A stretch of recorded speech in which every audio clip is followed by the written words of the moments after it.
Helenilson e professor Marco Aurélio.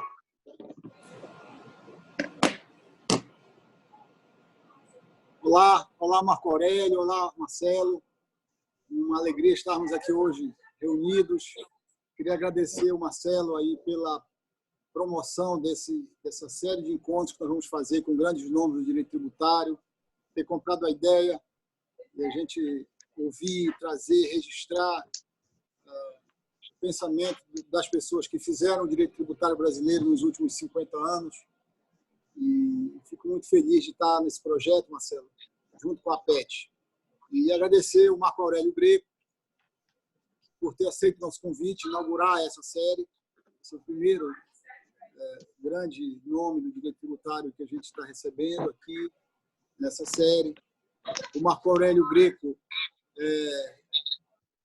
dispensa apresentações, é um doutrinador que marcou o direito tributário brasileiro nos últimos 50 anos. O Marco tem artigos, textos, livros que influenciaram decisivamente a doutrina e a jurisprudência, especialmente o Supremo Tribunal Federal. O livro mais, vamos dizer assim, atual dele é o Planejamento Tributário. O Marco lançou esse livro. Quando lançou esse livro, renovou o debate do direito tributário no Brasil. Esse debate que continua aberto, graças, sobretudo, às ideias do Marco Aurélio. O Marco, que escreveu um livro sobre substituição tributária, que definiu a questão da substituição tributária no Supremo Tribunal Federal. A substituição tributária, quando foi implantada no Brasil, no início da década de 90, havia muita polêmica sobre a sua constitucionalidade. O Marco escreveu um pequeno livro chamado Substituição Tributária, que acabou sendo citado pelo ministro Magalvão e conduziu o debate da constitucionalidade da substituição tributária. Praticamente só ele dizia que era constitucional na época, e o Supremo caminhou com o Marco Aurélio. O Marco Aurélio foi que trouxe para o Brasil debate sério sobre a capacidade contributiva, sobre o significado da capacidade contributiva, que influenciou decisivamente também na doutrina do planejamento tributário. Foi o Marco Aurélio que trouxe para o Brasil uma discussão importante sobre a questão das contribuições, né? Tanto as de intervenção do domínio econômico como as contribuições sociais, a perspectiva finalista das contribuições, é um debate que o Marco trouxe, enfim. Em conjunto, posso ter me esquecido de algumas coisas, mas realmente é um autor que tem ideias muito fortes e, sobretudo, ideias muito presentes, muito especiais sobre alguns temas que, pela sua profundidade, acabam se afirmando nos tribunais. É um personagem que marcou realmente o direito tributário, continuou marcando, porque o Marco está em plena atividade aí como parecerista, alguém que influencia ainda muito a doutrina e a jurisprudência, palestrante, enfim. E a ideia, Marco, é que a gente possa te ouvir durante um tempo aqui sobre a sua experiência. Eu queria começar, Marco, te perguntando um pouco sobre a tua história, né? Você fez faculdade de Direito em São Paulo, depois foi fazer pós-graduação na PUC, foi para a Itália, conheceu grandes autores lá na Itália, trouxe alguns autores que o Brasil não conhecia. Queria que você falasse um pouco sobre o início, quer dizer, após a faculdade, os anos de mestrado e doutorado, quer dizer, por que você foi para a Itália, o que a Itália te influenciou na tua formação inicial, ainda como um jovem estudante de direito tributário no início da sua carreira. Boa tarde. Bom, boa tarde, meus caros amigos Lenilson, Marcelo. É um prazer estar aqui. Quero dizer que eu estou muito feliz dessa oportunidade e honrado de ter sido escolhido, especialmente para ser a abertura dessa série de encontros com tributaristas. Ouvi com muita atenção tudo aquilo que você relatou. Tenho apenas uma preocupação técnica aqui, porque eu estou num local, não estou em São Paulo, mas estou num local onde a internet às vezes funciona muito bem, às vezes não funciona tão bem.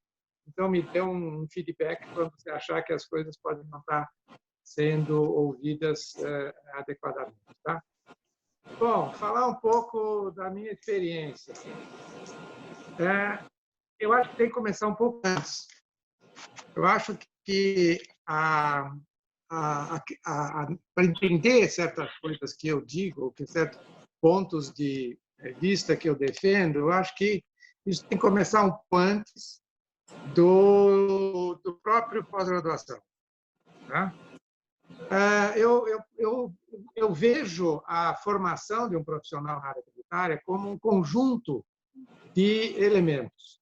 Primeiro, uma forte formação filosófica. Não dá para fazer uma linha de pensamento consistente se você não tem uma base filosófica realmente sólida. E base filosófica não é erudição com citação de autores que a gente possa ter consultado. Base filosófica é incorporar no pensamento aquilo que os estudos filosóficos desenvolvem. Então, você, por exemplo, mencionou o tema das contribuições e da abordagem finalística dessa figura. Isso é, em última análise, aquilo que o Tércio Sampaio Ferraz expõe sobre a validação finalista que o ordenamento jurídico pode adotar. Então, cada ideia que pode parecer uma ideia que vem do nada, ela agora vem de uma base filosófica sólida. Esse é um componente. O segundo componente é a experiência prática, a vivência prática. O tributaria corre um risco de ser um obcecado pelo texto, tá? Seja o texto da lei, o texto do acórdão, o texto do contrato. E muitas vezes se esquece da realidade, do fato, dos acontecimentos que efetivamente ser interpretados em contratos. Eu estou dando esse panorama, porque depois eu vou correlacionar esses pontos com a minha experiência pessoal. E quando se fala de fato, conhecer o fato não é conhecer o fato naquele pedaço ou naquela fatia que aparentemente mais interessa. É conhecer o fato na sua plenitude. O que significa ter uma experiência interdisciplinar ou transdisciplinar. Aí, se é trans ou inter, eu não vou entrar nessa discussão. Mas é ter uma experiência interdisciplinar, uma vivência interdisciplinar. Tá? Bom, esses, a meu ver, são os dois componentes, uma sólida base filosófica e uma experiência prática interdisciplinar. Você vai me perguntar, então, onde que tudo começou? Eu posso ir mais longe, mais atrás, mas eu diria que isso tudo começou, não foi com o direito. Isso... Oi? Está indo bem? Estamos te ouvindo. Pode falar. Estamos te ouvindo. Tudo começou não com uma experiência jurídica. Isso começou com 1 ano e meio, quando eu estava no primeiro ano da faculdade, 1 ano e meio que eu trabalhei com meu irmão mais velho, que era engenheiro, era professor da Politécnica, em São Paulo, e era atuante na área de termodinâmica. Veja bem, termodinâmica, tá? Dinâmica dos fluidos, etc. E que esse convívio com ele me permitiu enxergar a realidade não fotograficamente, mas a realidade dinamicamente. Nesse mesmo período, eu visitei muitas fábricas. Fui para a fábrica com ele para acompanhá-lo na consultoria que ele dava em termos de fornos, queimadores, essa coisa toda. Isso me deu um primeiro elemento. Se você que fez o pós-graduação vai dizer, bom, essa visão dinâmica tem a ver com o quê?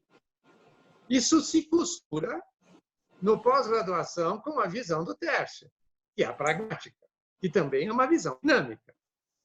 E vai se costurar na Itália com o Máximo Severo Giannini, que é um administrativista de visão funcionalista. E, coincidentemente, eu vou estudar em Roma com o Gian Antonio Micheli, que era originalmente um professor de direito processual civil, que seguiu a linha do Alório, do Henrique Alório, e que enxergava o direito tributário da perspectiva procedimental. Olha como as coisas tem um fio condutor da termodinâmica, que é uma área da engenharia, para a pragmática, para a visão funcional do direito administrativo, para um processualista tributarista. Essa é a minha formação, tá? Na parte que justifica, vamos dizer assim, que explica a abordagem dinâmica, a abordagem do direito tributário em funcionamento. Tá? A abordagem do direito tributário não como categorias estanques, mas como elementos que vão se conjugando na formação de um resultado. Tá? Isso a gente pode, depois, se quiser, a gente detalha, eu posso te dar outras manifestações dessa experiência. Paralelamente a isso, vejam como é a vida. Paralelamente a isso, que era uma visão dinâmica, eu tive uma forte formação estática. Tá? Porque eu fui aluno do Geraldo Taliba, tá? Fui assistente dele durante muito tempo. Digo que eu não digitei, porque não existia essa palavra naquela época, mas datilografei os originais da primeira edição do Hipótese de Incidência do Geraldo Taliba, tá? E, portanto, que é a visão da estática kelseniana, os aspectos da hipótese de incidência, é a transplante, de novo, uma forte base filosófica, o transplante de uma forte base filosófica no âmbito da teoria geral do direito para o direito tributário. Os âmbitos de validade do Kelsen estão usando os aspectos da hipótese de incidência do geral. Tá? Isso ele nunca negou. Ele gostava muito do livro de Teoria Geral do Direito e do Estado, do Kelsen, mais até da teoria pura. Tá? E ele trouxe isso. Então, eu tive essa formação em status. Tá? Então, a tecnologia, vamos dizer assim, da hipótese de incidência, sujeito ativo, sujeito passivo, base molecular, alíquota, etc., é toda uma tecnologia trazida da formação que o Geraldo me deu. Mas a inserção disso dentro de uma história, dentro de um relato, dentro de uma sequência, é a dinâmica que eu tive desde a experiência com o meu irmão até a formação com o Michele. Para coroar essas duas visões, eles dois se completam. O próprio Kelsen tem o capítulo da estática e o capítulo dinâmico. Tá? Então, para coroar essas duas, eu fiquei 5 anos em Santo André, no escritório, junto com meus colegas e amigos, o Renan Lotufo e o Eduardo Botalo, tá? Num escritório que era um escritório de clínica geral. E lá, naquele período, eu fiquei 5 anos, dentre outras coisas, fazendo a advocacia trabalhista, tá? Do lado da empresa. O que me deu o quê? Uma preocupação em com prova. Tá? E se você vê os meus textos de planejamento, sempre aparece o problema da prova. Tá?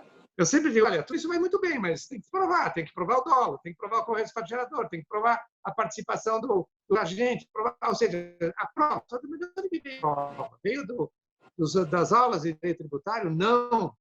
Veio da sala de audiências trabalhista, onde lá você tinha que sentir a prova relevante para você solucionar o teu caso concreto.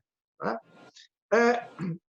Além disto, e aí vem o elemento subsequente, além de eu ter formação tributária, só trabalhista, 5 anos de experiência também.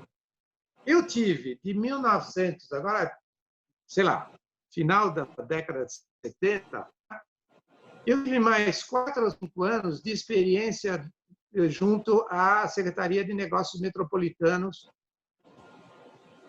do Estado de São Paulo, que gerenciava a região metropolitana de São Paulo.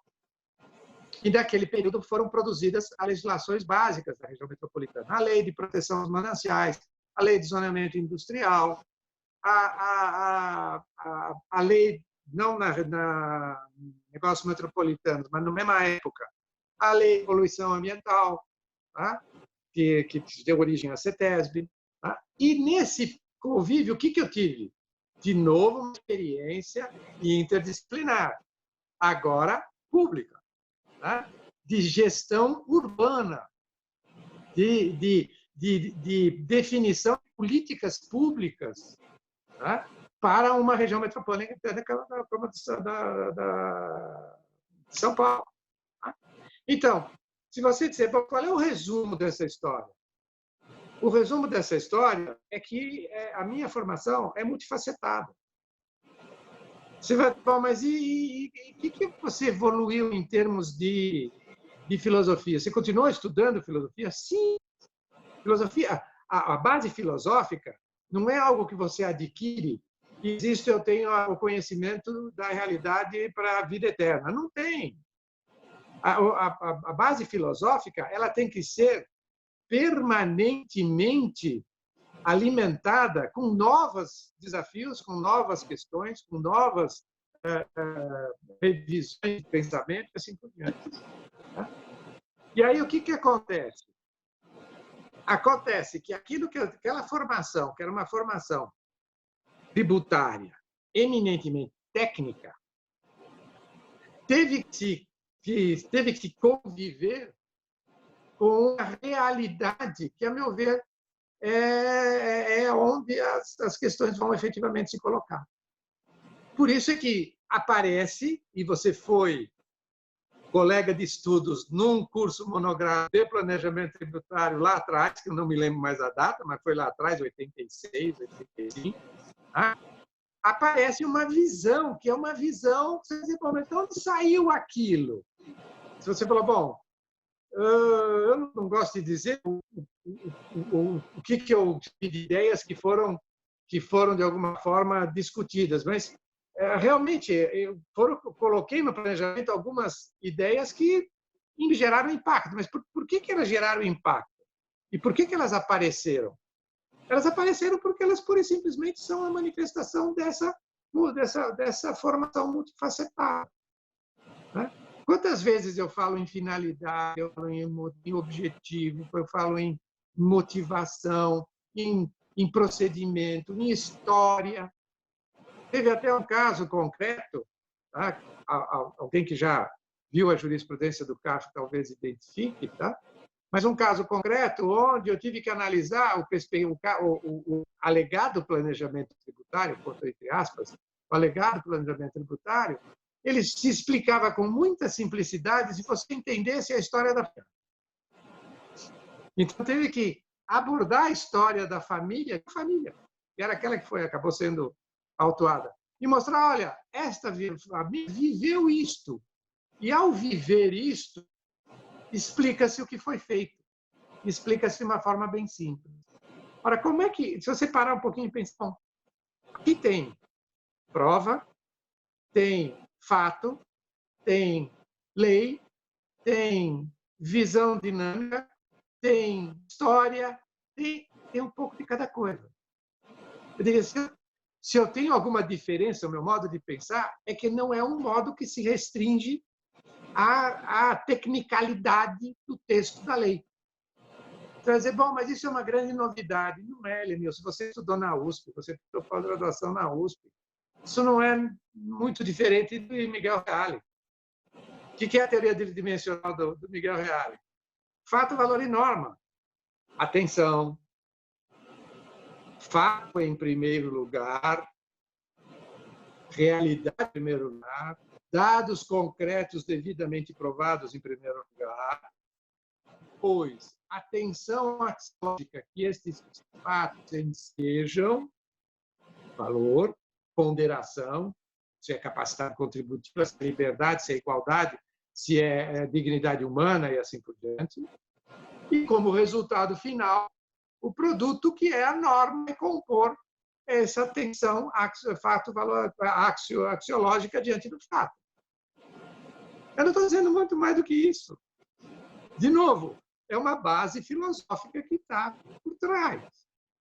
Tá? Por isso é que, às vezes, eu tenho oportunidade de participar de algum debate com colegas, eu não tenho dificuldade, eu não vejo dificuldade em enfrentar determinados temas, porque eu tenho uma base filosófica. Pode ser insuficiente, sim. Tem gente que sabe muito mais filosofia do que muito mais filosofia do que eu. Tá?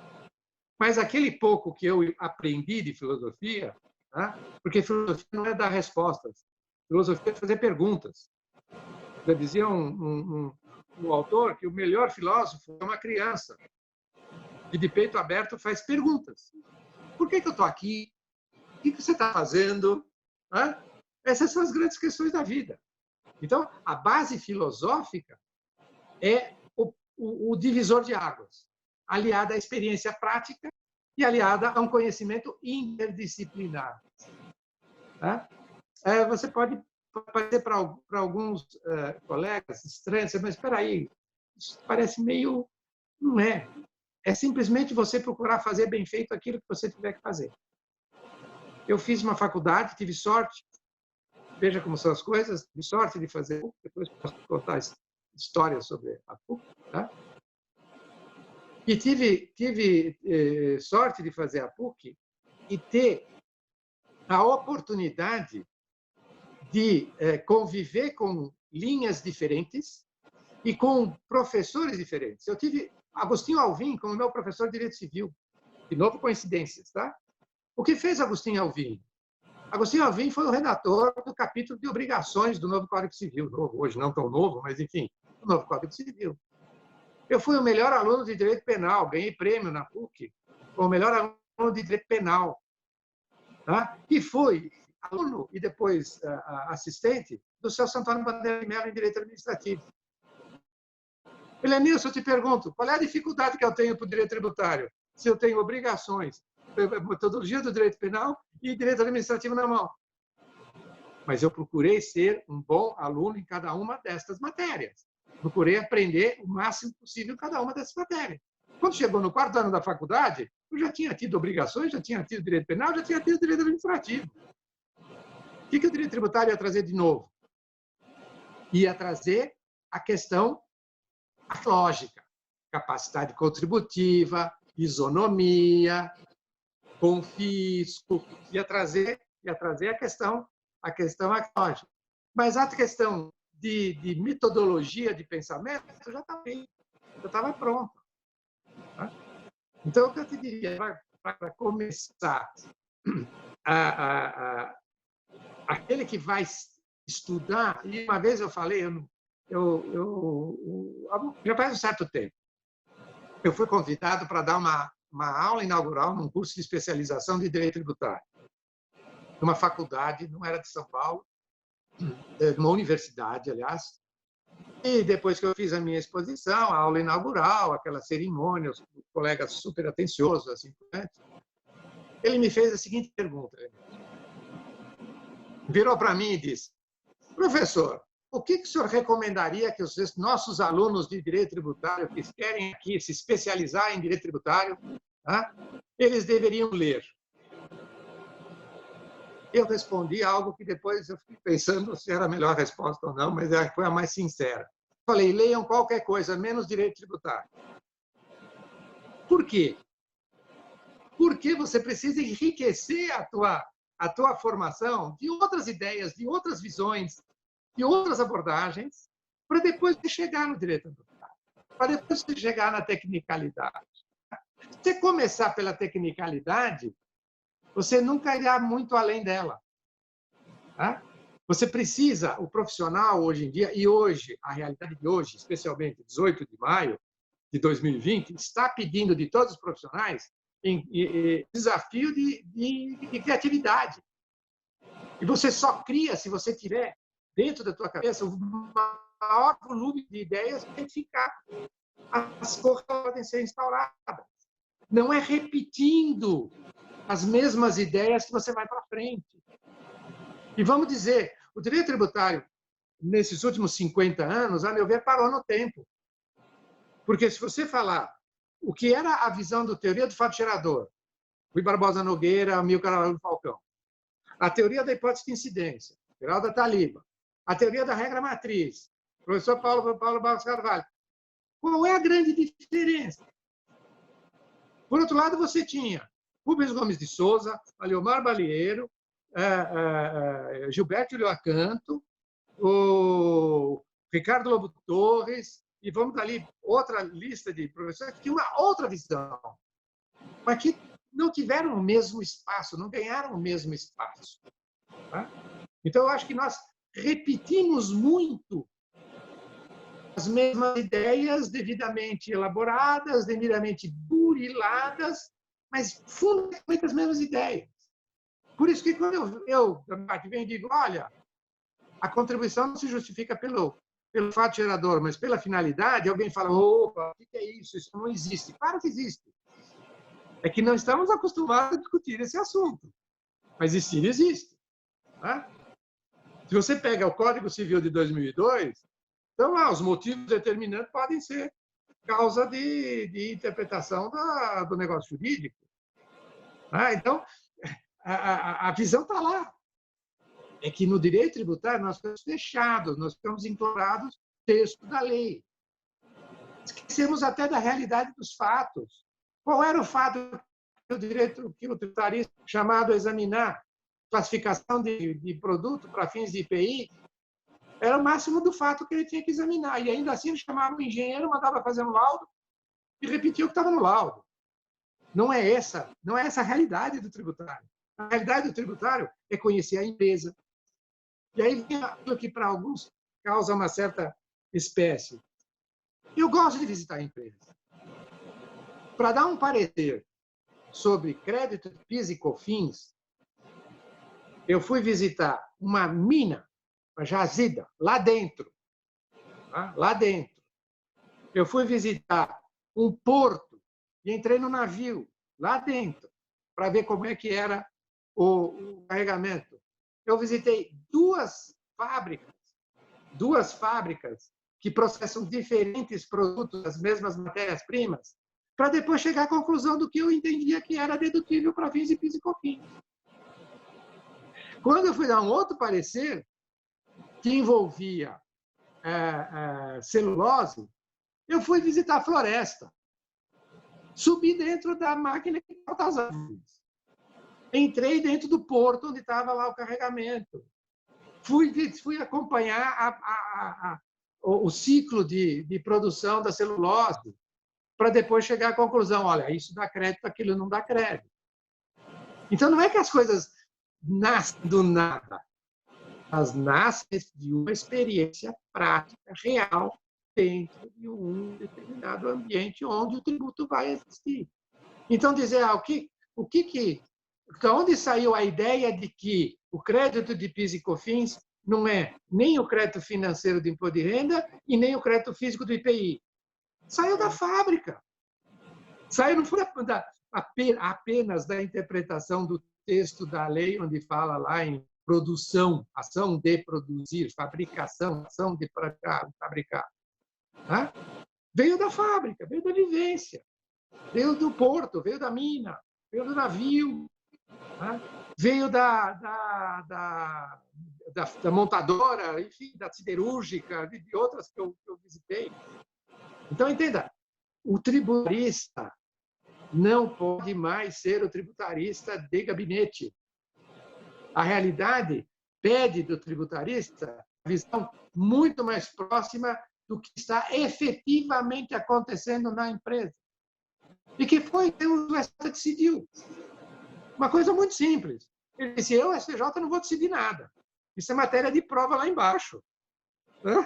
Ou seja, a matéria do critério da integração, da funcionalidade, etc., isso é matéria de até segundo grau. Eu, STJ, vou dizer, não é IPI, mas também não é imposto de renda. É aquilo que os fatos demonstrarem. Então, onde nós temos que caminhar? Os fatos. Tá? Eu não sei se eu estou falando demais, e não estou nem sendo se eu estou falando dentro daquilo que você acha que seria interessante para o teu público, mas como eu gosto de falar sobre isso e gosto de dar informações que nem sempre são acessíveis, porque as pessoas às vezes leem um texto meu e falam, mas de onde você tirou isso? De onde eu tirei? Eu tirei eventualmente de olhar um fardo de celulose e olhar e dizer, bom, Este pallet não dá, mas este arame dá crédito. Porque um é essencial ao transporte, o outro não é essencial ao transporte, por exemplo. O que eu quero transmitir, especialmente para quem conhece, é: não fiquem fechados dentro do escritório. Não fiquem fechados no texto da lei. A lei, você começa nela e termina nela. Mas, como dizia um velho personagem na televisão, Jô Soares, o importante é o durante. Não é nem o antes nem o depois. O antes é a lei, o depois é a lei. Mas e o durante? O durante é a realidade, o durante é o fato, o durante é a empresa, o durante é o processo de produção ou de comercialização. O durante é o funcionamento das plataformas de internet, também um outro tema que eu nem fui atrás. Tá? Então, é a realidade, o durante é que vai definir. E isso nós temos que estar abertos. Como que a gente vai estar aberto? Primeiro, conhecendo muitas outras coisas que não só o direito tributário. Quais? Aquela que cada profissional gostar. Um vai gostar mais do civil, outro vai gostar mais do ambiental, outro vai gostar mais do urbanístico, outro vai gostar, mas gostar do sentido substancial, do negócio em si, da realidade em si, e não da estrutura normativa que seja definida para aquele determinado segmento da experiência jurídica. Bom, estamos aí. Perfeito. Marcelo, quer fazer alguma pergunta ou eu posso seguir aqui?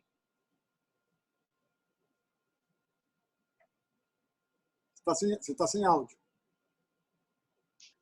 Pode seguir, Lenilson. Eu estou acompanhando aqui o pessoal para perguntas, tanto no YouTube como no chat, mas o pessoal está fazendo só comentários de elogios e comentários sem perguntas por enquanto. Então, eu deixo você dar sequência e seguir com as perguntas que você deve ter aí. Marco, concretamente, gostaria de te ouvir. O Brasil está no meio de uma grande discussão sobre a unificação dos impostos sobre o consumo, ICMS, ISS, PIS e COFINS. Existe uma PEC em tramitação que está conduzindo o debate, que é a PEC 45, que pretende criar um imposto chamado IBS, que seria um grande imposto nacional sobre o consumo. Claro que você não precisa entrar em detalhes, mas eu queria te ouvir de modo geral a sua ideia, a sua visão. Primeiro, sobre um grande imposto nacional sobre o consumo, com as características que estão nesse IBS, que é de ser um grande imposto, sem espaço para isenções, sem espaço para flexibilidades de alíquota, enfim. Queria te ouvir um pouco. Não pode falar meia hora, como você falou, tem que ser pouco, 10 minutos, porque eu tenho outras perguntas que eu quero te explorar ao máximo aqui. Tá bom, vamos lá. Eu controlei aqui o tempo que eu falei, não sabia que tinha falado meia hora, mas imaginava que tinha sido mais ou menos isso. Mas vamos lá.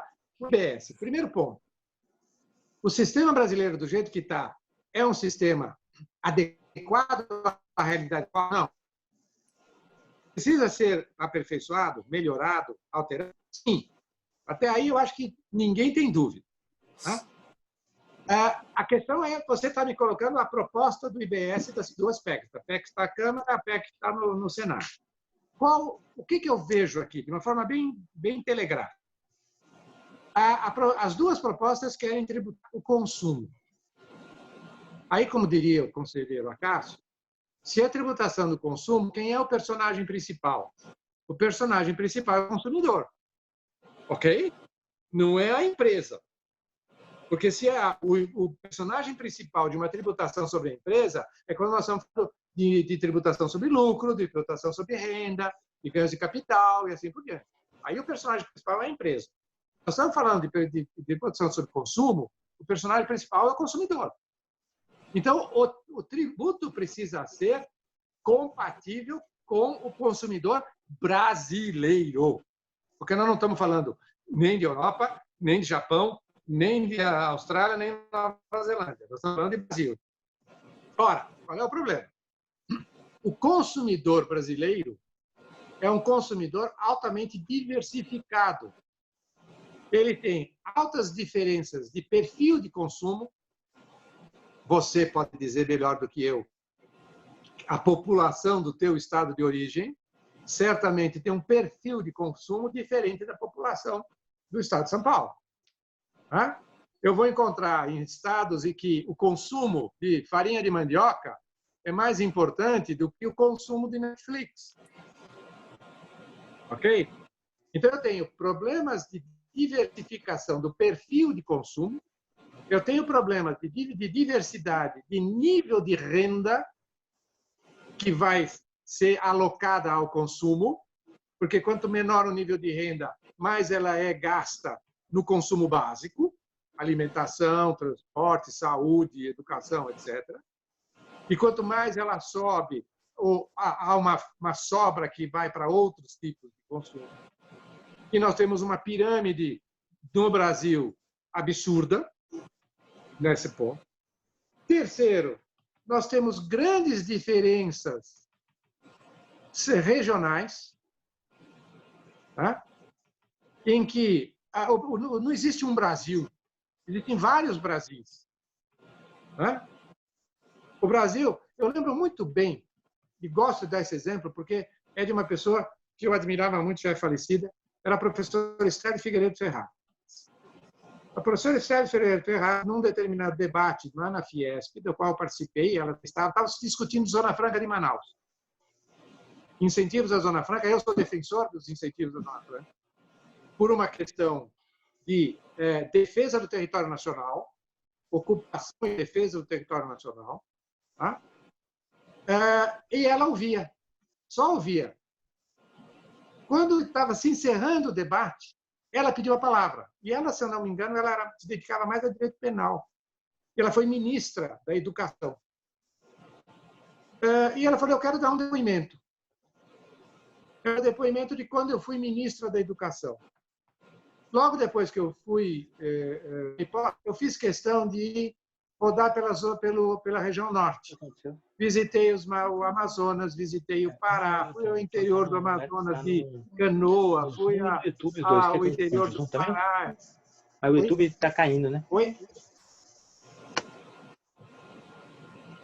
Oi. Perdão. Ela dizendo, ministra... Oi. Pode continuar, Marco. Posso ir? Pode. Ela, a ministra Esther Figueiredo Ferraz, disse, eu visitei o interior do Amazonas, o interior do Pará, passei mais de mês nessa viagem, e disse ela, me gravou muito, ela falou, eu fui para lá muito paulista e voltei muito brasileira.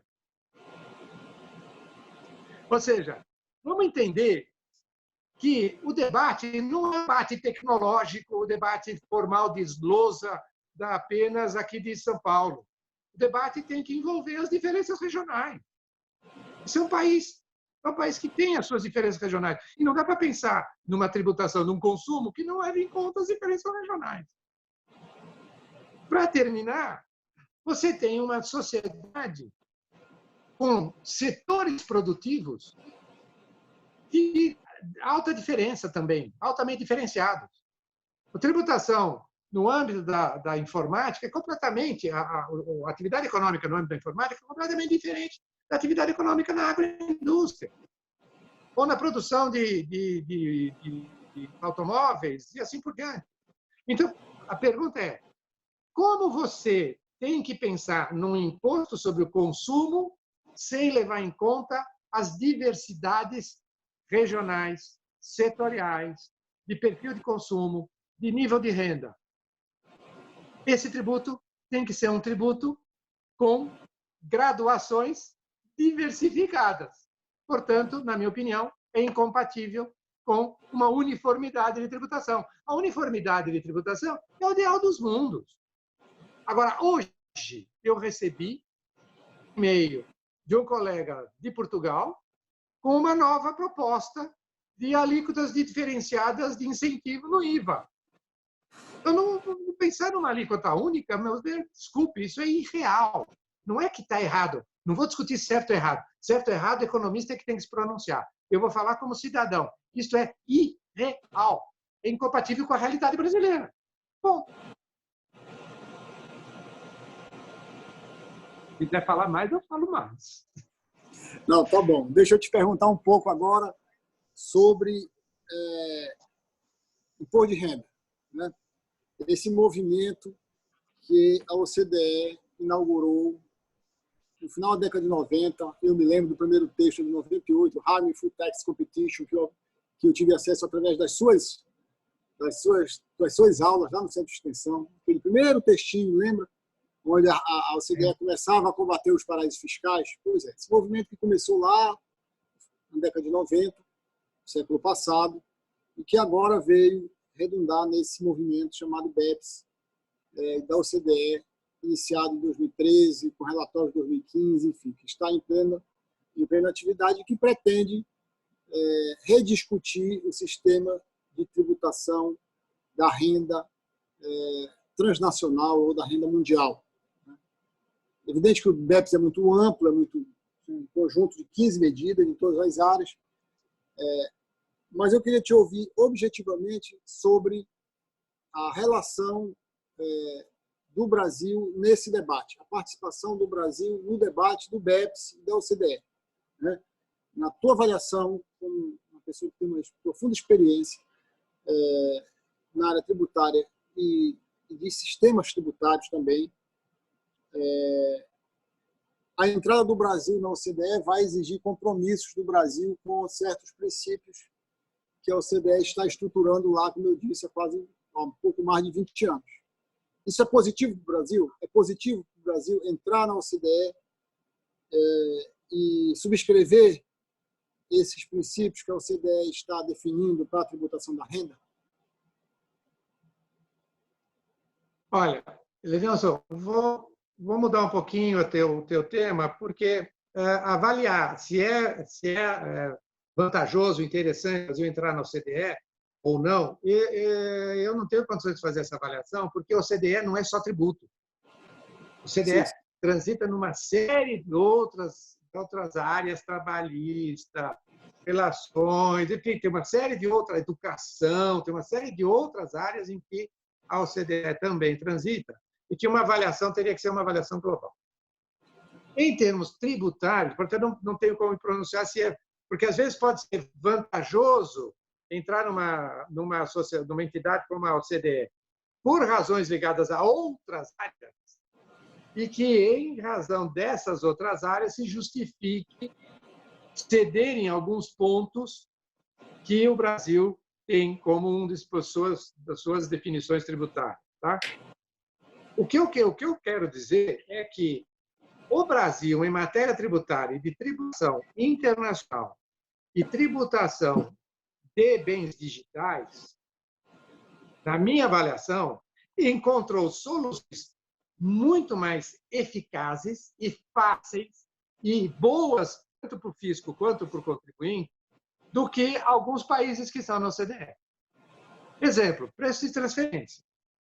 Preço de transferência, no modelo que é o tradicional da OCDE, que está nos tratados, etc., é uma discussão que não termina nunca. Por quê? Não, mas tem que comparar com aquilo. Não, mas se não é comparável, você tem que comparar com aquele outro. Mas a informação não era exatamente confiável porque tinha de um terceiro não vinculado. O Brasil diz, olha, vamos trabalhar com percentuais, com faixas de percentual dentro do qual é aceito, e você elimina a discussão.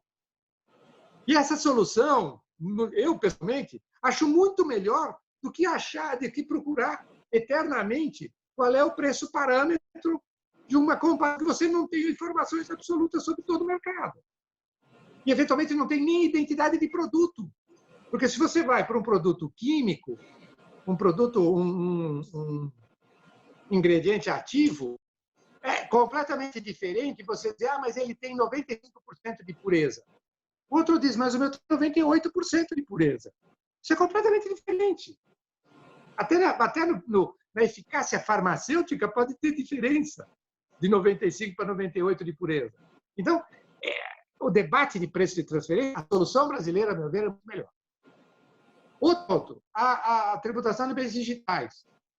Olha, quem vê as propostas, mas a lei da França, a proposta europeia, a proposta inglesa, me desculpem, o que eles estão querendo criar? Um cofre. Porque quando eles dizem que eles querem 3% do faturamento que a Apple, a Google, ou quem seja, vai ter originado da França, eu quero 3% disso, independentemente de você ter renda, que é resultado aqui, eu estou tributando receita, me desculpe, é uns cofinhos. Nós fizemos isso há 40 anos atrás, né? Nós fizemos em 1972. 82, aliás, 1982, 38 anos atrás. Era um fim social. Ou seja, a solução brasileira é melhor da receita. E te digo, o que vai sobrar no futuro é receita. Porque tributação sobre categorias, bens e serviços, não dá mais para distinguir o que é bem e o que é serviço. A tecnologia dos átomos, ou melhor, a sociedade dos átomos, das coisas físicas, já foi. E essa pandemia está mostrando quanto de bens e serviços virtuais podem ser produzidos, onde o importante não é o conceito. Se isso é live com um over the top ou não, isso não interessa. O que interessa para o fisco é qual é a receita que isso eventualmente pode estar gerando. Então, de novo, a solução brasileira, que parecia a mais tacanha, a mais atrasada, me desculpem, mas é a mais avançada. É aquela que vai poder sobreviver nesse mundo que a gente já está mergulhado. Então, entrar na OCDE em matéria tributária, eu acho que nós vamos ficar naquela situação daquele que tem uma experiência, tem uma vivência que os outros não tiveram, que não tiveram esses 38 anos de fim social, não tiveram essa diversidade que nós temos aqui, diversidade de empresas, diversidade de locais, diversidade de perfis, assim por diante. E, eventualmente, nós vamos ceder algo que é bom e que, eventualmente, amanhã vai se descobrir, realmente, o melhor é tributar a receita e não resultado. Porque, me desculpe, não dá para você saber exatamente qual é o resultado. Tem um volume publicado pela Associação Europeia dos Professores de Direito Tributário, que é sobre a residência para fins de tributação de imposto de renda. E tem um texto muito interessante do professor Schoen, do Max Planck Institute, onde ele fala a pessoa jurídica é uma ficção. A residência de pessoa jurídica como critério de conexão é uma ficção de uma ficção. E ele diz, é praticamente inútil, em outras palavras. Tá? Então, se eu quero olhar para o passado, entrar na OCDE é muito bom. Mas se eu quero olhar para o futuro, eu acho que nós vamos perder em termos de experiência já vivida e de maneiras de enfrentar uma realidade que nós já conquistamos, já nós desenvolvemos. Então, eu diria, o exemplo do preço de transferência. É muito melhor trabalhar com escalões, com faixas, do que tentar descobrir o preço exato daquele preço parâmetro exato. Por outro lado, tributação de bens digitais, é muito melhor trabalhar com receita, como a França está fazendo, está propondo, como todos eles estão propondo, mas nós já temos. Onde que está o grande problema da tributação do consumo? ISS e ICMS, que são tributos que se apoiam em conceitos. Isso é problema para PIS e COFINS? Não, ele pega a receita. PIS e COFINS, o problema é o insumo, é a dedução, são os 18 mil regimes que tem de alíquotas para cada produto. Esse é o problema do PIS e COFINS. Tá? Mas o PIS e COFINS não tem quase conceitos. Ele pega a receita, eu quero tributar a receita. Ganhou, tá bom. Okay? Perfeito. Aproveitei e falei do digital. Marcelo, quer fazer uma pergunta, Marcelo? Sim. Vou aproveitar aqui e fazer uma pergunta. Estou aqui com o microfone ligado, que eu às vezes misturo. Professor Marco, eu queria fazer duas perguntas, né? Bem do ponto de vista pragmático, e aí tem muito advogado nos vendo, e com certeza isso vai nos ajudar bastante. A primeira é com relação ao imposto sobre a renda, né? Eu estou vendo muita discussão, somente depois do início da quarentena, em época de pandemia, sobre o conceito de despesa dedutível para fins de imposto de renda. O antigo artigo 299 do RIR, atual artigo 311, que fala que a despesa para ser dedutível tem que ser necessidade, usualidade e normalidade. Necessidade, usualidade e normalidade. E se a gente for lá para a doutrina alemã, o professor Klaus Tipp já escreveu dizendo que, na verdade, ele simplifica dizendo que, na verdade, a receita para ser dedutível ela tem que ter como causa, a questão da causalidade, gerar receita. Dito isso, eu pergunto, como é que ficam essas despesas extraordinárias que as empresas estão tendo agora em época de pandemia? Por exemplo, tendo que comprar máscaras para os seus funcionários, tanto da produção como... A produção fica até mais fácil de responder, mas o pessoal do administrativo, liberando máscara para pessoas que nem são funcionários da empresa entrarem dentro da empresa, a despesa com álcool gel, tem muita consultoria pagando, por exemplo, para os funcionários ficarem em casa e fazerem ginástica em casa pela internet. Como é que fica essas despesas? A questão da usualidade. Tem muito gerente trabalhando na sua casa em home office e tendo que fazer um upgrade na sua internet, pagando pela sua pessoa física e pedindo reembolso para a pessoa jurídica, né? Esse reembolso, a pessoa jurídica pode deduzir. Um outro exemplo, se eu não me engano, o Grupo Gerdau montou um hospital de campanha em São Paulo. Esse hospital de campanha, em geral, essa doação, né, se eu posso chamar de doação, tem limite, que o artigo 13 da Lei 9249 coloca lá um limite de doação. Enfim, sobre essa é a primeira pergunta, não é? E a segunda pergunta é com relação ao conceito para PIS e COFINS. Você escreveu um parecer antigo que é altamente citado ainda hoje, antigo que eu digo assim, há 12, 14 anos atrás, talvez, sobre o conceito de insumo. Ele é transcrito lá na decisão do STJ, do CARF, etc, etc. Esse conceito de insumo, eu sempre aprendi, entendi e aprendi também nos seus escritos que esse insumo é para a empresa prestadora de serviço, se é que eu entendi bem, para empresas prestadoras de serviços e empresas industriais.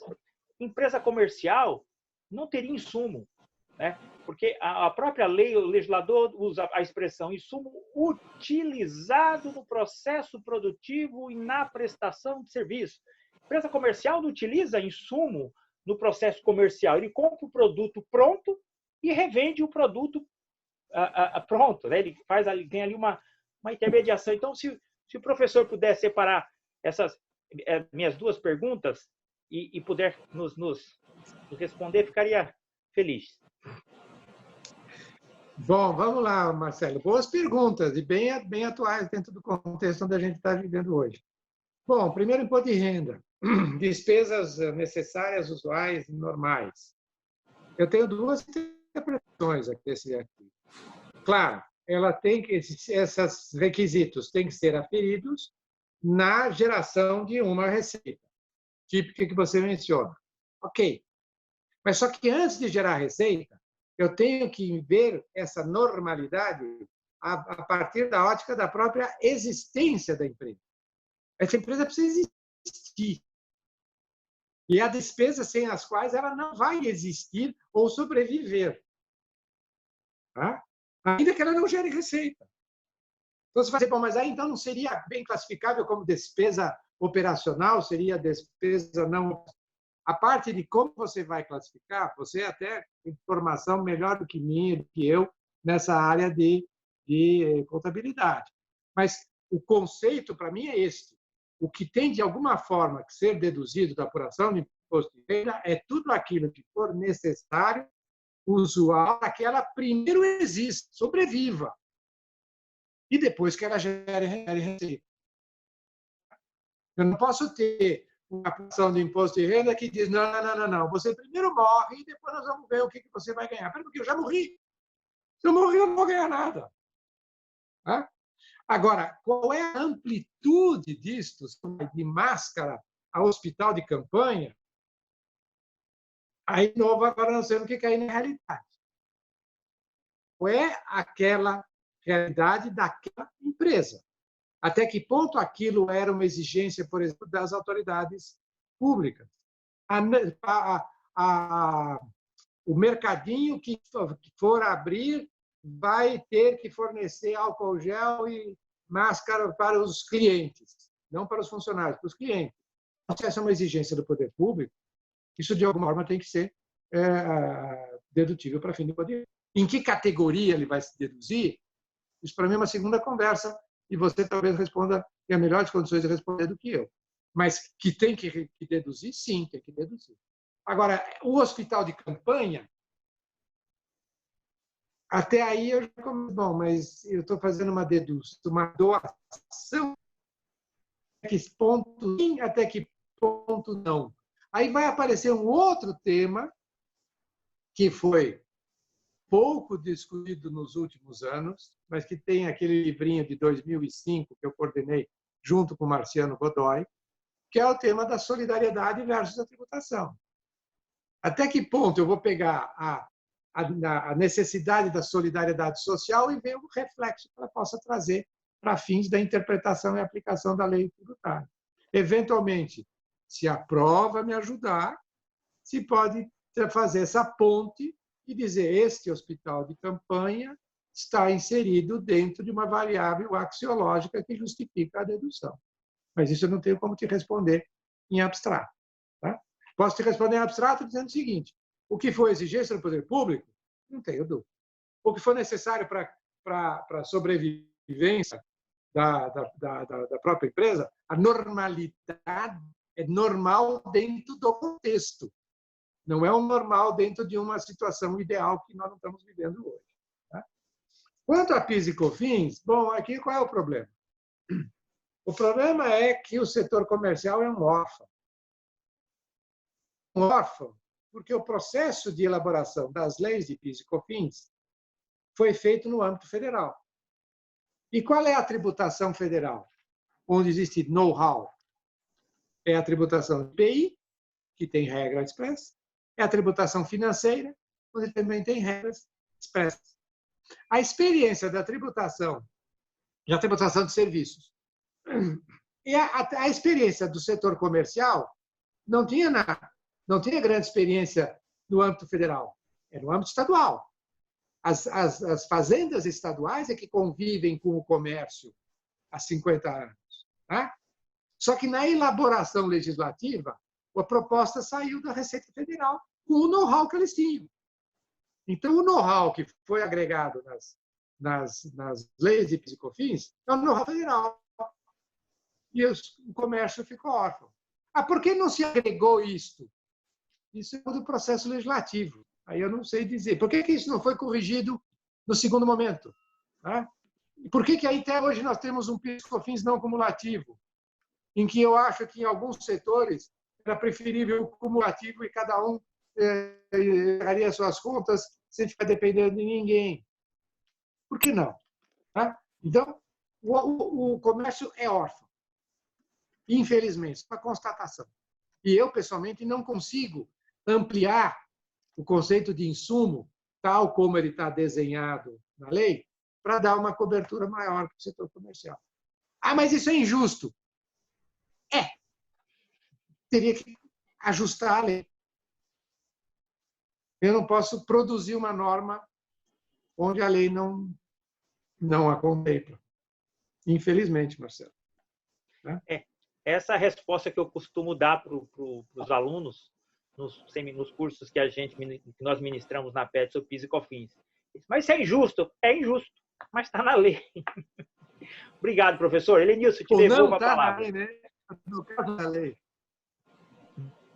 Marco, queria te ouvir sobre o nosso modelo de processo tributário.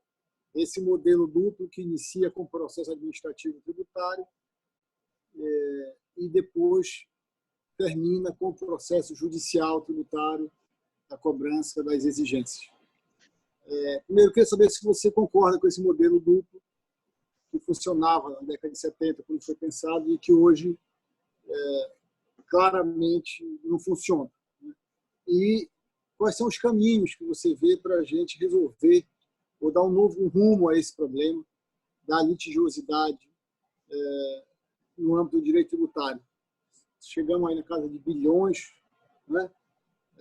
de créditos tributários em demanda judicial, situações que se acumulam ano a ano, gerando insegurança. É uma coisa ruim para o Brasil, para a economia do Brasil, para o capitalismo brasileiro, para a relação entre o cidadão e o governo.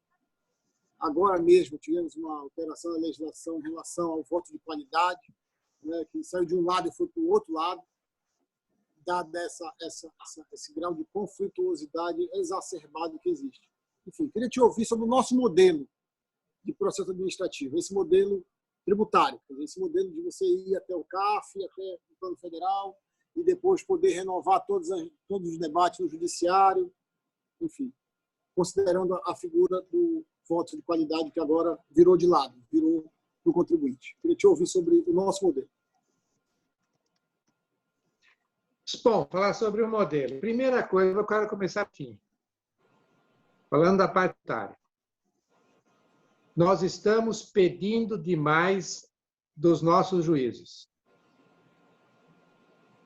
Chegar para um juiz federal que tem que julgar marcas e patentes, CAD, funcionalismo, previdência rural, importação,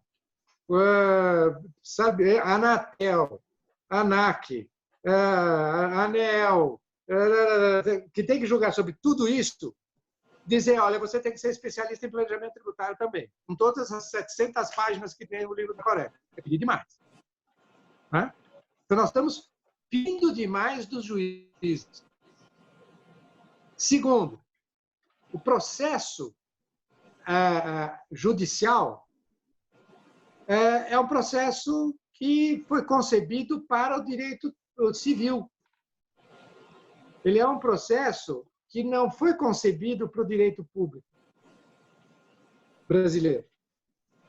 Veja a formação de quem elaborou as normas processuais. Não tenho condição de fazer uma crítica do processo em si, mas eu digo que ele foi concebido para resolver litígios civis, não litígios com o poder público. Então, esse é um ponto. Segundo ponto, no âmbito do processo administrativo. Até hoje, nós não sabemos o que é o processo administrativo tributário.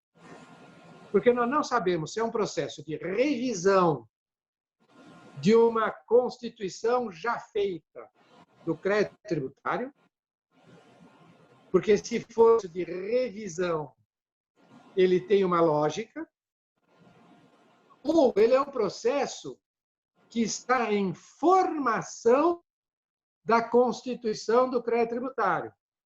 E, portanto, só no final é que eu tenho a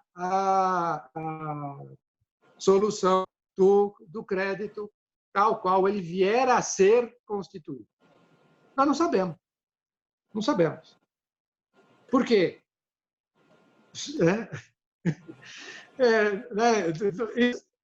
Nós temos que primeiro definir isso. O que é o processo administrativo tributário? É um processo de revisão do ato administrativo?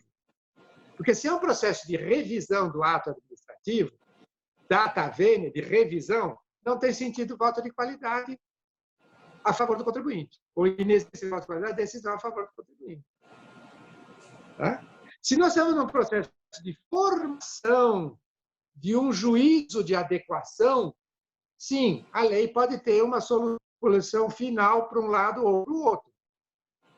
Ah, mas eu não quero formar, eu já quero desde o início, porque se eu tenho um processo de formação de uma solução final, então, por exemplo, não pode ter juros desde o começo.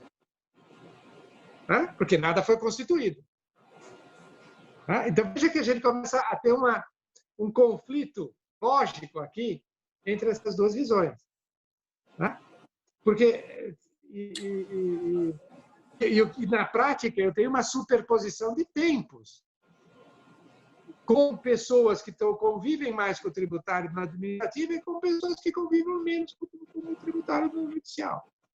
Você fala, bom, o que pensar desse modelo? Esse modelo não é um bom modelo. Me agrada? Não me agrada. Tá? O que fazer? Alternativas. Uma alternativa é aquela velha alternativa da emenda constitucional número 7 de 70, tá? Que era fazer o processo administrativo com prazo para terminar, e se ele terminasse no prazo, a ação que se teria era uma ação de revisão diretamente no tribunal. Não voltar novamente para fazer perícia na primeira instância administrativa, 60 dias de prazo de contestação, etc, etc, etc. Ou seja, você teria uma primeira instância realizada no âmbito administrativo e indo diretamente para a segunda instância judicial, com a prova já feita, e aí sim, eles iriam valorar a prova feita. Tá? Esse é um modelo que existe desde 1977, só que nunca foi implantado. Tá? Até o Gilberto Leoacanto, na época na BDI, no antigo IBDF, hoje é a BDF, uma comissão sobre isso, em 1977 dei sugestões do que poderiam ser essas regras desse procedimento que eliminaria a primeira instância judicial. Você teria ganhos com isso? Sim, teria. Teria perdas? Sim, teria também. Porque você, nesse modelo, você tem que ter janelas de controle do que está sendo feito no administrativo. Tá? Para que aquela prova fosse realmente prova plena. Não fosse uma prova onde eu digo, não, mas você não arguiu na contestação todas aquelas provas, quesitos, requisitos, etc. Então está tudo precluso. Não, não, não, não, não. O mecanismo da preclusão teria que ser repensado para que pudesse ser assegurada a plenitude da prova da verdade, a chamada, não me agrada essa expressão, mas a chamada material. É uma alternativa de modelo. A outra alternativa que se diz, não, transforma a execução já administrativa com a penhora administrativa, com... Não, desculpe, não. Aí dá um poder maior do que realmente o fisco pode ter. Já me incomoda o poder que o fisco faz. Um fiscal autuante, um agente fiscal autuante tem o poder de dizer se está certo ou se está errado, de aferir qual é o grau de erro, de cobrar os tributos, de aplicar as multas e de fazer uma representação penal. Uma pessoa só, a mim, me incomoda muitíssimo. É uma demonstração de desbalanceamento da relação, daquilo que, para falar na OCDE, que você mencionou, que ela chama de enhanced relationship. Você tem um relacionamento físico-contribuinte mais adulto, mais elevado. É verdade que, para isso, nós temos que ter confiança, seriedade e responsabilidade de ambos os lados, não apenas de um lado. Né? Então, o processo administrativo é muito reflexo disso. Né? Agora, me incomodou essa solução da lei do artigo 29, da lei número tal, por algumas razões. Primeira razão, primeiro ponto. Todo mundo falou, acabou o voto de qualidade. Eu sou sempre do... Ele dizia, não fale a lei de memória. Sempre que você tiver um problema, releia a lei. Porque, certamente, você vai descobrir coisa nova. Não porque o texto tenha mudado, mas porque você mudou, porque a realidade que você vive mudou. Pergunto, Helenilson, o que está escrito nesse artigo 29? Ele acrescentou o artigo 19E, olha só, acrescentou o artigo 19E à lei número tal.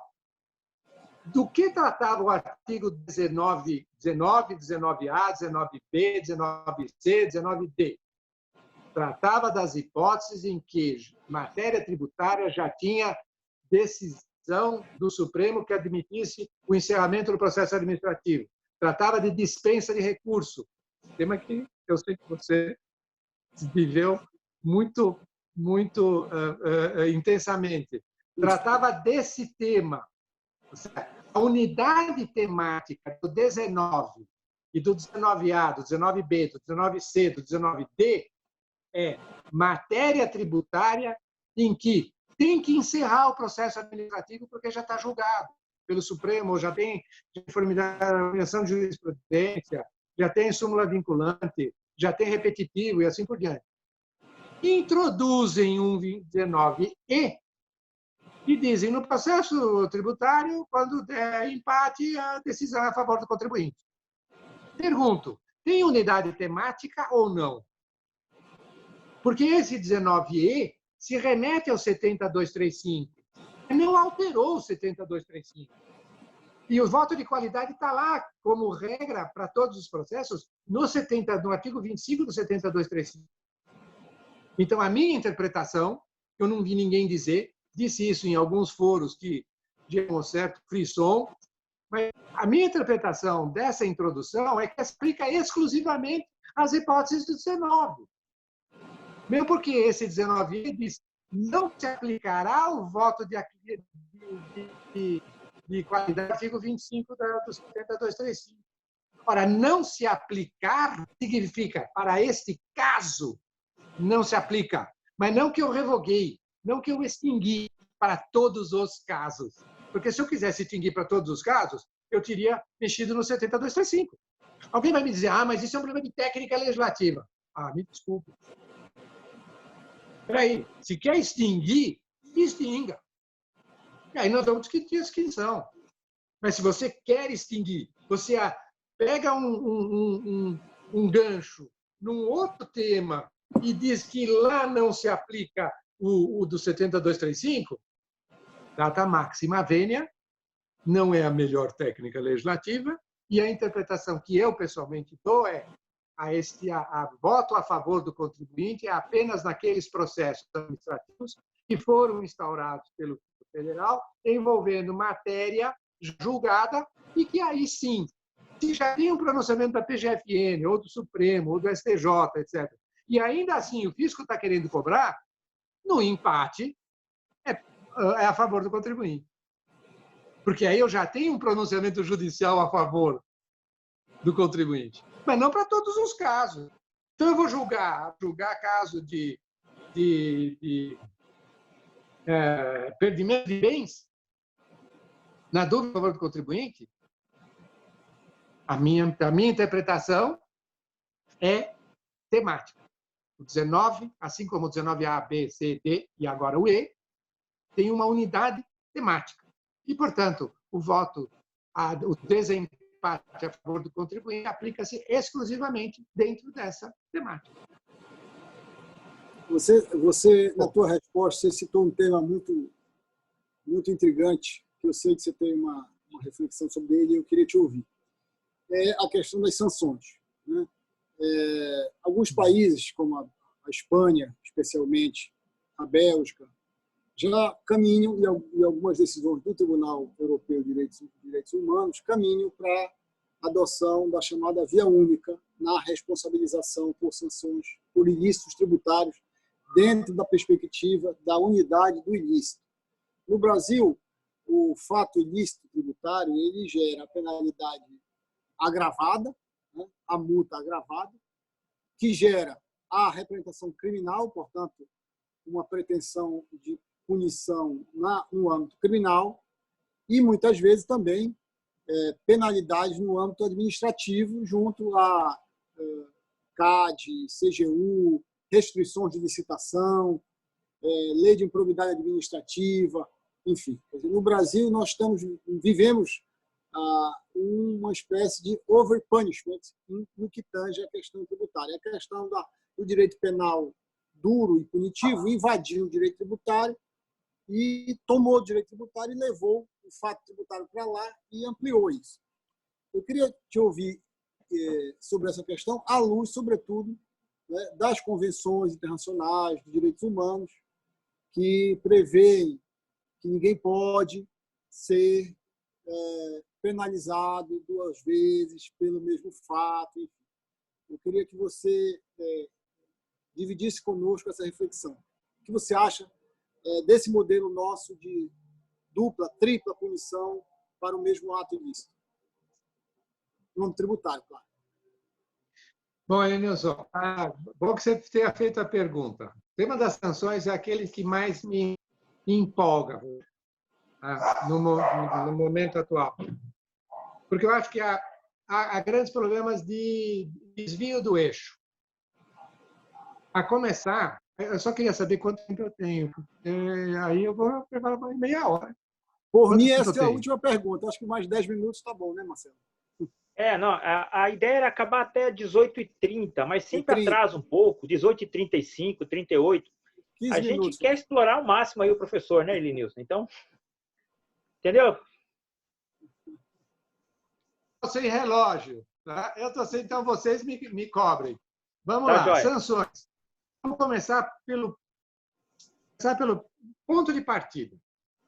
Na minha opinião, há uma indevida interpretação do artigo 142 do CTN.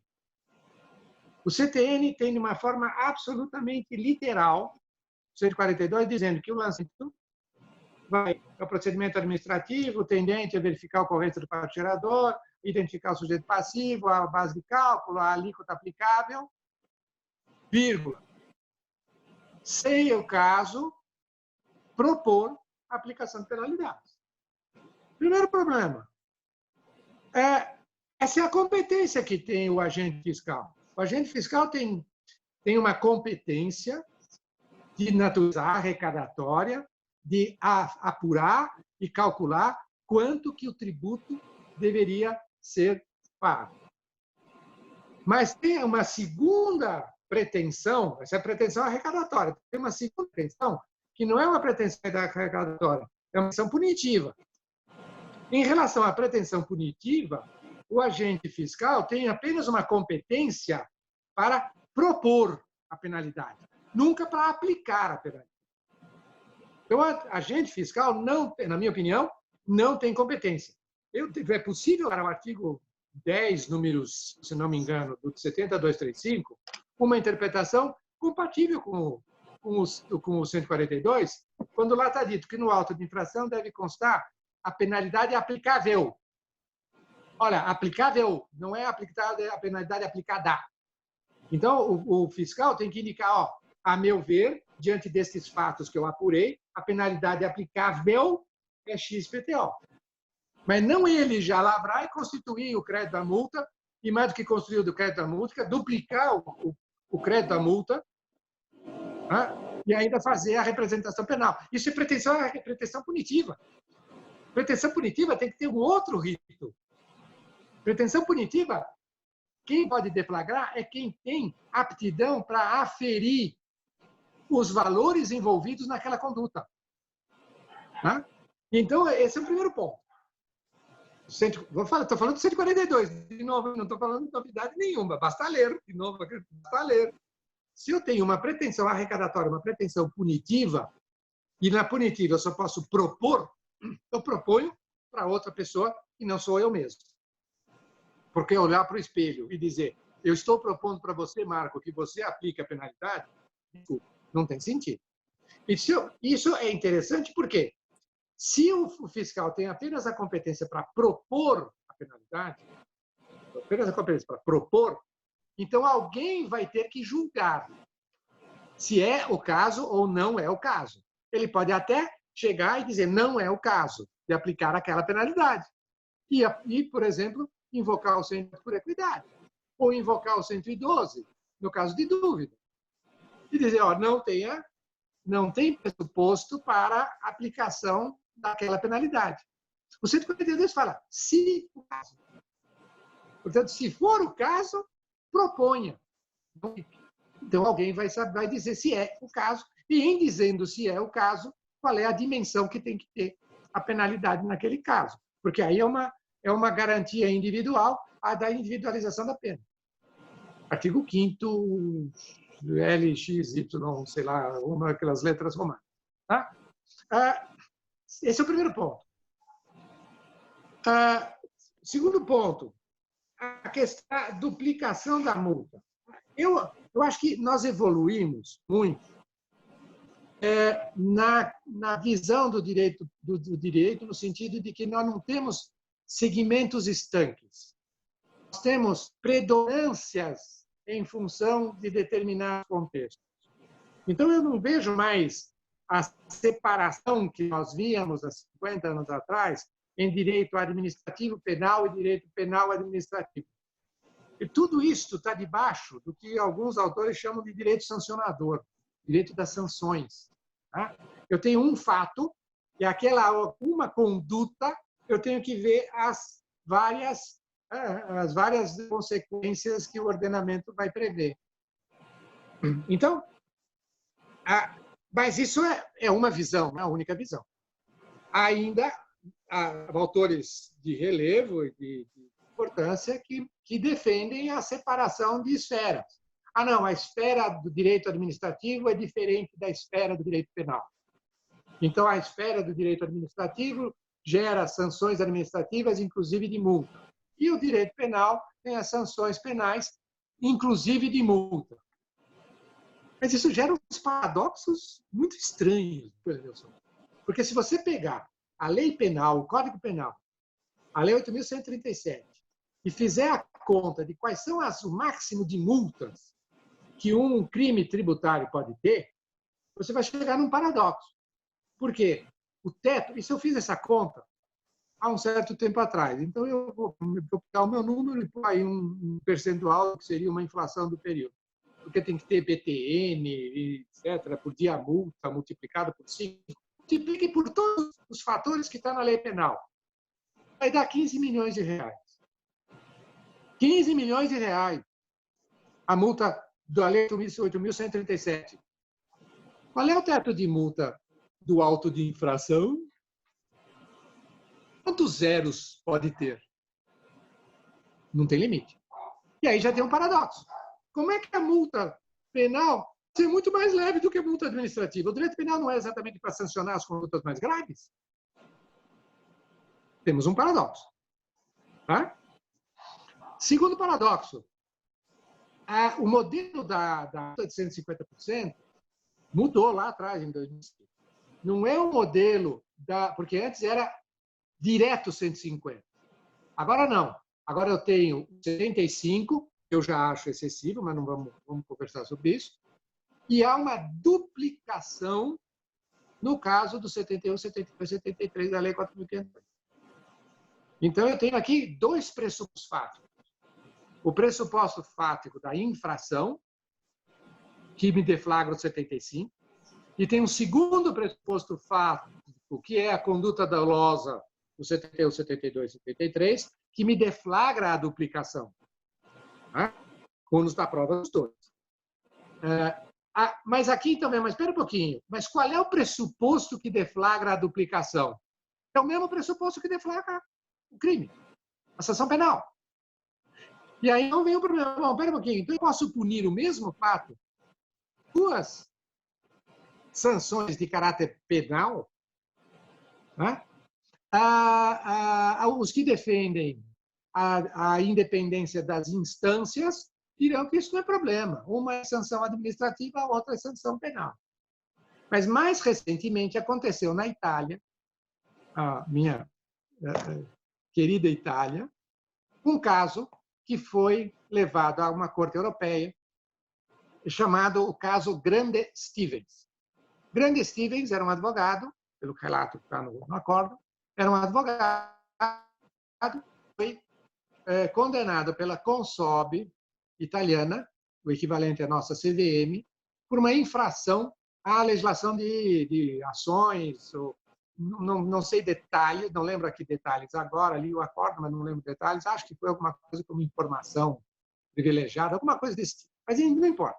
O que importa é, ele é condenado no âmbito da autarquia que cuida do mercado de capitais, com o equivalente à CVM, cumpriu a sanção e depois o Ministério Público abriu uma ação penal contra ele pelo mesmo fato. Falou, já que está provado, na CVM está provado que você cometeu isso, então você cometeu o crime também previsto no artigo tal. Ele não recorreu à Corte Europeia de Justiça, ao Tribunal de Justiça Europeu. Ele recorreu à Corte Europeia de Direitos Humanos, invocando o Tratado Europeu de Direitos Humanos, que é exatamente igual ao modelo de tratado da ONU, que é exatamente igual, nessa parte, ao Tratado de Direitos Civis e Políticos, que o Brasil assinou e está em vigor desde 1992, se não me falha a memória. Tudo isso está num artigo que eu publiquei, tá? Depois eu disponibilizo para quem tiver interesse.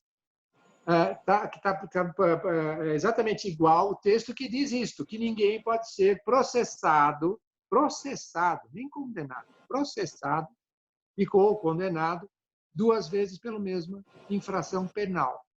E aí, então, a pergunta que eles fazem é essa: qual é a natureza da infração, da infração cometida no âmbito da ação de mercado de capitais? É uma sanção, é uma ação grave que envolve uma conduta dolosa?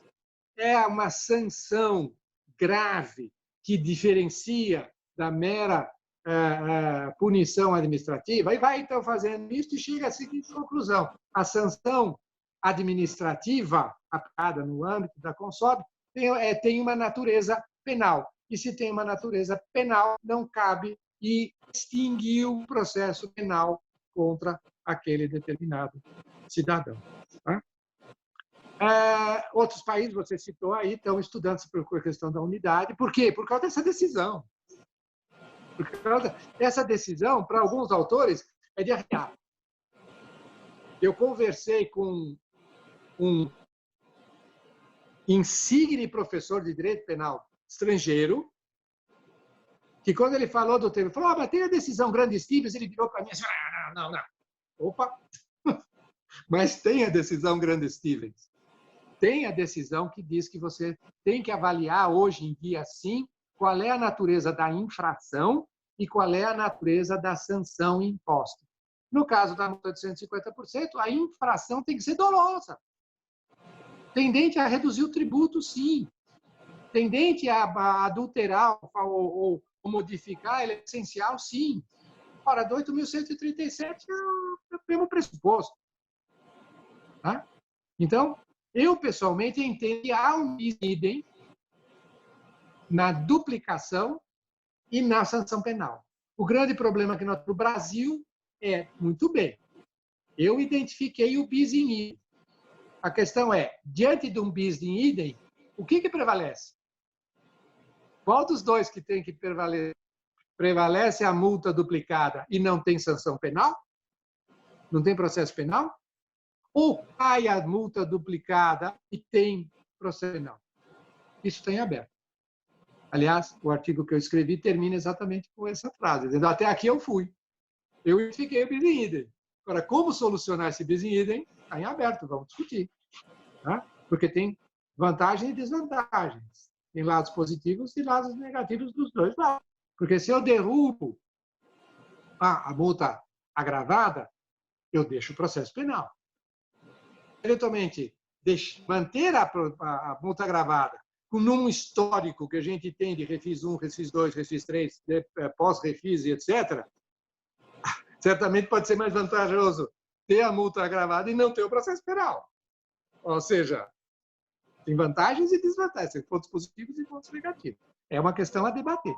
Mas o bis in idem, para mim, está nítido. E te digo mais, já escrevi a respeito, afirmando isso com todas as vezes. Tá? Marco, obrigado. Obrigado mesmo pela sua participação. Estamos aqui há 1h30 conversando com o professor Marco Aurélio Greco, grande nome do direito tributário, inaugurando a nossa série de grandes encontros com grandes tributaristas brasileiros. Queria te agradecer, Marco. Eu que sou teu amigo há já muitos anos, já fui teu aluno também muito tempo, muitos anos, e, enfim, te parabenizar por essa carreira de sucesso, essa pessoa maravilhosa que você é, com todos nós, fomos teus alunos e fãs, todos nós, das tuas ideias, do teu caráter, da pessoa que você é. Queria registrar a minha alegria de estar com você, te ver bem, com saúde, inteligente, prolífico assim, com ideias novas. Enfim, fantástico, Marco. Obrigado. E foi uma experiência maravilhosa estarmos aqui essa hora e meia, viu? Eu que agradeço. Obrigado, Elenilson. Quero agradecer a você, o Marcelo, mais uma vez. Agradecer aos colegas que eu vi que apareceram comentários do Sidney, o Domingo, enfim. Para mim também foi muito enriquecedor. E quando quiser, vamos fazer mais vezes. Acho que hoje a tecnologia vai nos ajudar muito. Tá? E olha, um bom final de dia para vocês e tudo de bom. E vamos nos cuidar. Tá?